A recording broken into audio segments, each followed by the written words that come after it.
Early morning in Damian's forest, and somebody asked whether we have black-eyed peas. Show me that.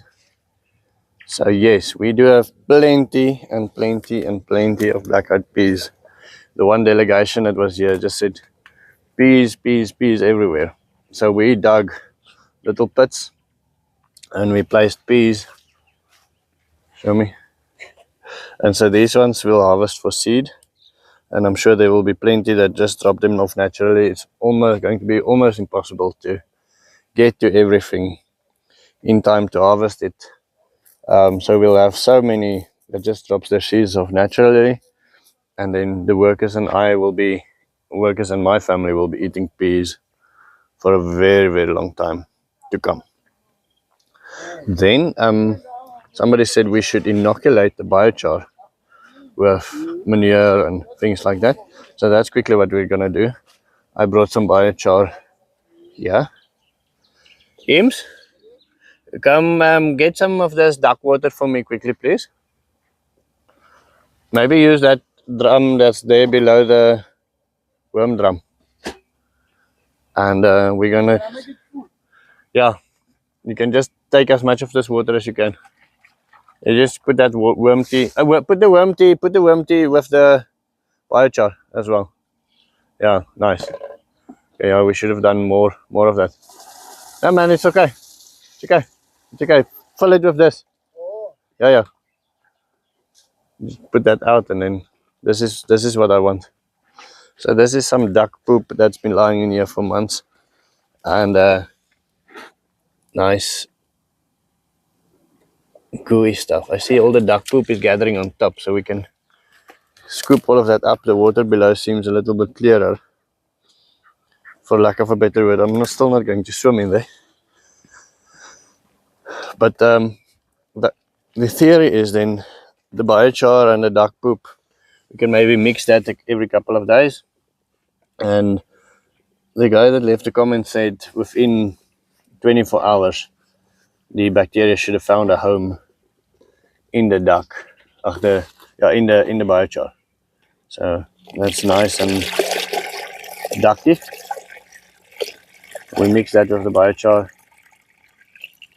Now, when I say biochar, what I actually mean is just normal charcoal in our case. So normally when you buy biochar, there's two things that they do with it. They activate it and they charge it. Now, activation is when they make the charcoal, they raise it up to a higher temperature than what you would normally make charcoal, and then they extinguish it with water. What happens then is these pores expand, and there's a lot more little holes for microorganisms to live in.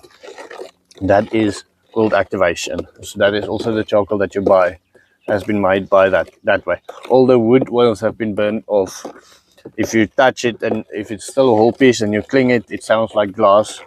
Then you know that's a sort of a good quality charcoal.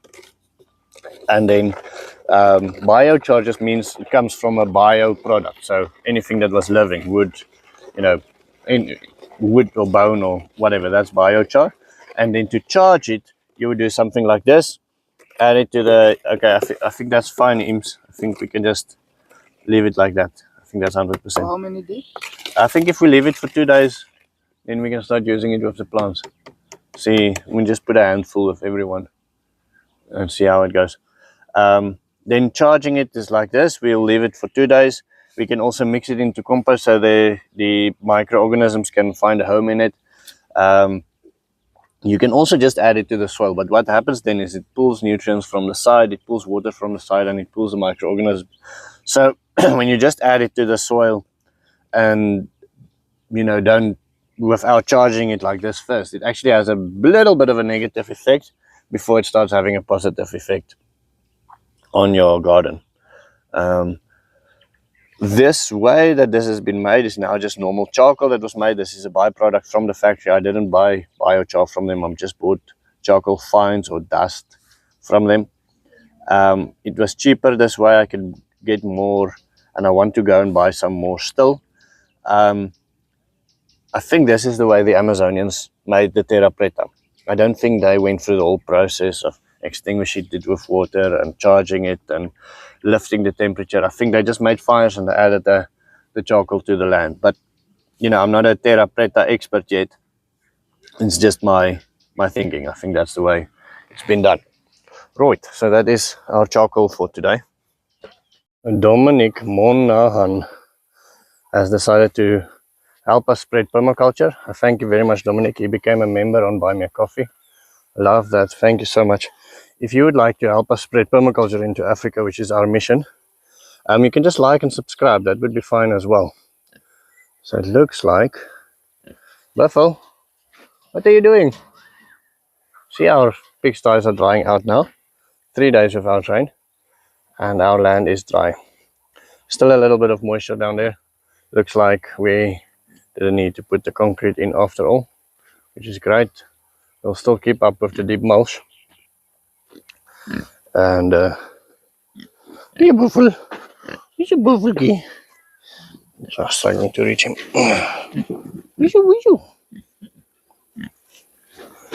Buffalo is a local character pig on the farm. Yeah. He's got the personality of 3 other pigs.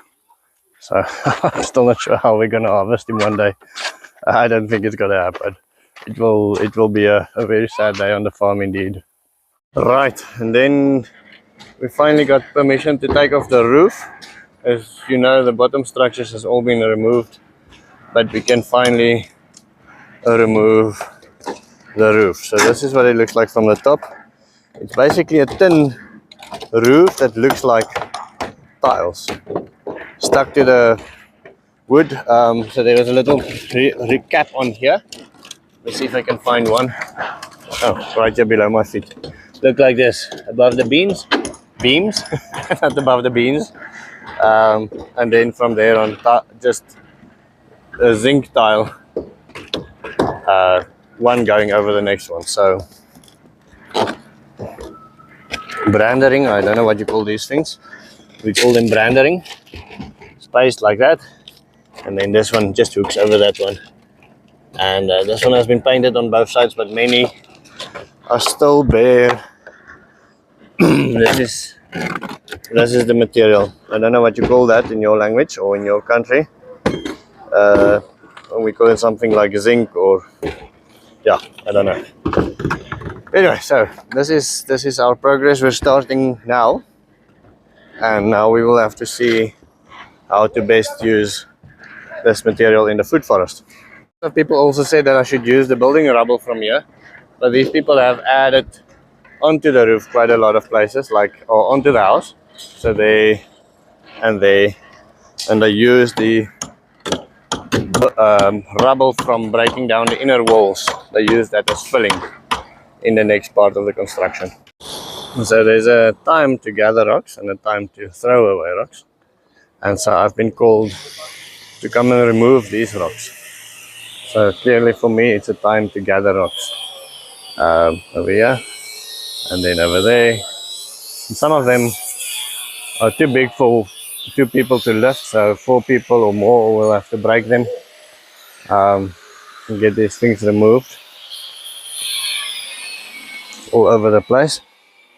What I'll probably do is get a skip, boulder skip, and come and remove them. It's a shame there's paint on those rocks now, and see what we can do. There's quite a couple, so probably more than one trip. I gave him a fair price, I think, for the labor and for everything together. And so hopefully we get the deal and we can remove plenty of rocks. You see, things like this is exactly what we need on the food forest. Okay, and then there's one more story that I want to tell you, one more thing that's happening that I want to tell you. There's a lady from the UK, Claire. She said Crazy Claire, so I'm not sure what her surname is, but she wants to move to Otjiwarongo, and then she wants to start a soup kitchen for a children's organization. Now she's involved with one currently here, and she was looking for land. I said to her, land in Otjiwarongo, in her budget she's not going to find anything, but if we make a proposal to the municipality to take this land, and this is basically a big dam behind there. There's a river coming in there high enough that often cars cannot pass there during the raining season. The water that runs in here doesn't run out. So there's a lot of groundwater. If you can drill it, which you most likely will not be able to do, but you will be able to do swales and etc. And then you do, the township is over there, just across the little hill. I'll probably have to pick up this tripod to see if we cannot see it. Hold on one second. I'm going to just lift it above my head. I'll probably only know during editing whether you saw that, but the township is over there.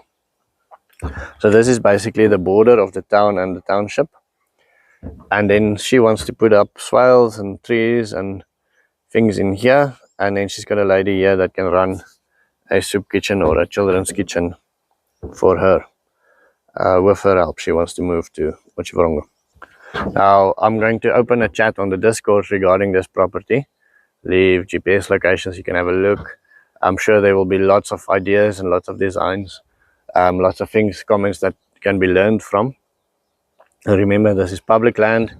Remember, we'll have to buy water most likely. And we'll have to do a presentation to the municipality to see if we cannot get hold of this land somehow and turn it into something permaculture wise. So check out the Discord.